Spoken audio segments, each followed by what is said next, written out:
Hello সহপাঠীরা, আজ আমাদের বিদ্যালয়ে অনেকদিন পর আমরা ঈদ পুনর্মিলনীতে একসাথে হলাম, তাই না? তা যেহেতু আমার ক্লাসে এক রোল ছিল, আমি সায়েন্সের স্টুডেন্ট ছিলাম। তোমরা হয়তো জানো না, আমি তোমাদের সবার থেকে ভালো অবস্থানে আছি। আমি ইঞ্জিনিয়ারিং ডিপার্টমেন্টে বর্তমানে আমি এক্সিকিউটিভ ইঞ্জিনিয়ার হিসেবে আছি। আশা করি তোমাদের যদি কোনো সমস্যা হয়, যদি তোমাদের কারো অর্থকরী লাগে, অবশ্যই আমার সাথে যোগাযোগ করবা। দোস্ত, খারা খারা তানভীর, তুই মেলা কইছিস। আমি তোর থেকে 10 রোল পিছনে ছিলাম। তুই ফার্স্ট ছিলি, আমার 10 রোল ছিল। তুই সায়েন্সের ছাত্র ছিলি, আমি কমার্সের ছাত্র ছিলাম। তার মানে এই না যে আমি তোর থেকে অনেক পিছনে আছি। তুই কি জানিস, এই কমার্স সাবজেক্টে পড়ি আমি বর্তমানে আমি পাঁচটা কোম্পানির মালিক। তোর মতো ইঞ্জিনিয়ার আমার কয়টা ডিপার্টমেন্টে খাটে জানিস?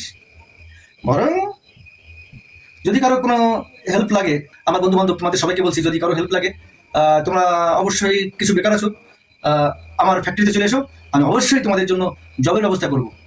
সে পিওন হোক আর অফিসার র্যাঙ্ক হোক, অবশ্যই আমি চেষ্টা করব। অবশ্যই তোমরা জানো যে যিনি এক্সিকিউটিভ ইঞ্জিনিয়ার, ওনার কিন্তু একজনকেও চাকরি দেওয়ার ক্ষমতা নেই, কিন্তু আমার আছে। তাই আমি হাউসে বলতে চাই, বর্তমানে সব থেকে পাওয়ারফুল কিন্তু আমি। আমার টাকা আছে। প্রিয় সহপাঠী বৃন্দ, তোমরা সায়েন্স কমার্স অনেকটা বেশি বলে ফেলেছো। আমার রোল 20 ছিল, আমি আর্টসে পড়তাম। তোমরা দুজন আমাদের অবজ্ঞা করতে, কারণ আমি আর্টসে পড়ি। আমার রোল 20।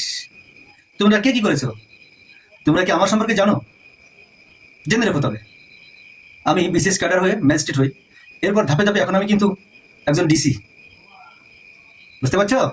এবার ভাবো, তুমি শিল্পপতি, তুমি কি বললে এক্সিকিউটিভ ইঞ্জিনিয়ার। আরে আমার পাওয়ারের কাছে তোমাদের পাওয়ার জিরো, বুঝছো? আমি ইচ্ছে করলে তোমাদেরকে আমি স্যার ডাকাতে পারি। যা কথা বলবা হিসেব করে বলবা। আমার সহপাঠীদের ভিতরে আমি সর্বসেরা, আমি সবচেয়ে ভালো অবস্থানে আছি, এটুকু তোমরা স্বীকার করে নেবে, ঠিক আছে? আমি আর কিছু বললাম না, ব্যাস এটুকুই। দোস্ত বুজুর্গান, আশা করি তোমরা ভালো আছো।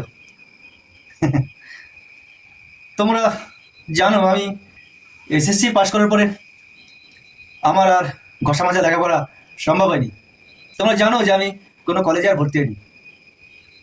তাই হয়তো ভাবছো আমি হয়তো দিনমজুর, কিন্তু না। তোমরা এসএসসি পাশ করার পরে সবাই যার যার মতো কলেজে চলে গেলে তোমাদের ক্যারিয়ার গঠনের জন্য। আর আমি এলাকার কিছু দুষ্টু পোলাপান, সন্ত্রাস, টোকাই, এই লেভেলের লোকজনের সাথে মিশতে লাগলাম। কি করব? খরচ তো চাই। এর কাছে ডাব চুরি, এর মুরগি চুরি, যাকে বলে সিসকে চোর, এই চুরিগুলো জাস্ট করতে থাকলাম। এরপর আস্তে আস্তে হয়ে গেলাম ক্যাডার। কিছু দুঃসাহসিক অপারেশন আর চাঁদাবাজি, এগুলো আমাকে অনেক উপরে নিয়ে গেল। আমি মিছিলের নেতৃত্বে থাকতাম, মারামারি আগে থাকতাম, নেতার জন্য বুক পেতে দিতাম, জেল খাটতাম, চাঁদাবাজি করতাম, চাঁদাবাজি করে নেতাকে ভাগ দিতাম। এই করে করে যখন আমার স্থানীয় বড় নেতাদের নজরে আসি, এরপর আমি বড় পদ পাই, জেলা পদ পাই। এক সময় তোমাদের দোয়ায় আমি কিন্তু এমপি নির্বাচিত হই। তোমরা বলছো না যে কেউ ডিসি, কেউ কি শিল্পপতি, কেউ এক্সিকিউটিভ ইঞ্জিনিয়ার। আরে যা, আমার কাছে কিচ্ছু না। আমি এখন মন্ত্রী, মিনিস্টার। অশিক্ষিত হবে কি, আমি এখন মন্ত্রী। এই যে আমি আমার এক আঙ্গুলের ইশারায় তুমি ডিসি, তোমার চাকরি আমি নট করে দিতে পারি। এই যে শিল্পপতি, আমি তোমাকে ট্যাক্সের পর ট্যাক্সের বোঝা চাপিয়ে এমন কিছু করতে পারি, তুমি তোমার শিল্প কলকারখানা গোটাতে বাধ্য হবে। আর এই যে এক্সিকিউটিভ ইঞ্জিনিয়ার, আরে তোমাকে তো আমি গুনার মধ্যে রাখি না।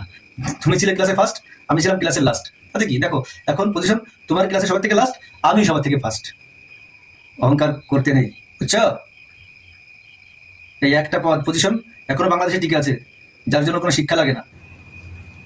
আরে ধ্যাত, আমার একটা স্কুলে শিক্ষকতা করার যোগ্যতা না থাকতে পারে, কিন্তু দেশ চালানো, সংবিধান রচনা করার যোগ্যতা তো আমার আছে। কি বলিস তোরা? উপরে কে? আমি।